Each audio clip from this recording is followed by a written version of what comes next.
Aloha, sem tukaj v Švici, v Baslu, in sicer v Schützenmatt parku,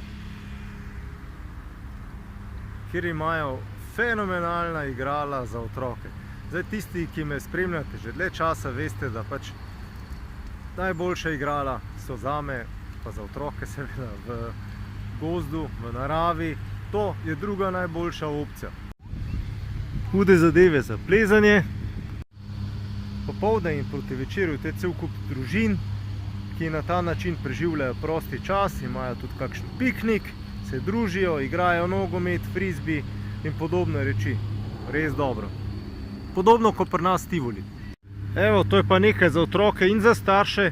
Otroci morajo tole zadevo spraviti čisto do konca, in sicer tako, da se ne dotikajo te štange. Starši pa lahko grejo vmes na kavo. Da pa je zadeva še težja, so spodaj seveda vzmeti in se vse skupaj še miga. Cool. Evo, tukaj pijejo starši kafe, potem ko se zadeva odpre. Ping-pong mize. Odlično, glejte to.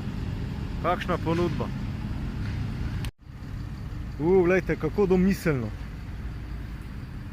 Moš pa z tem, kako se premikaš, to kuglo spraviti verjetno iz enega konca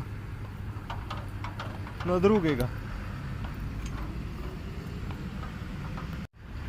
Nekaj podobnega, sam za ročno obdelavo.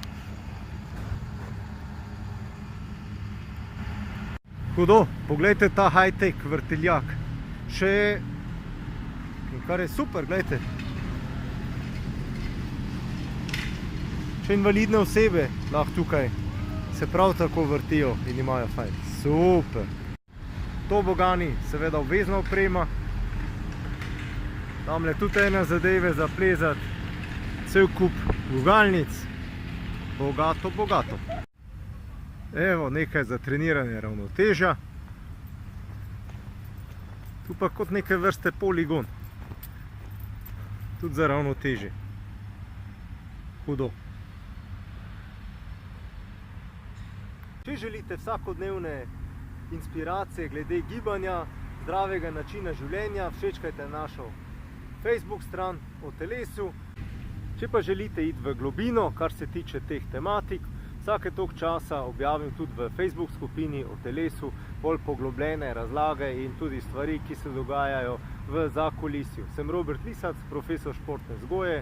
Toliko za danes iz Švice, se vidimo jutri. Čau!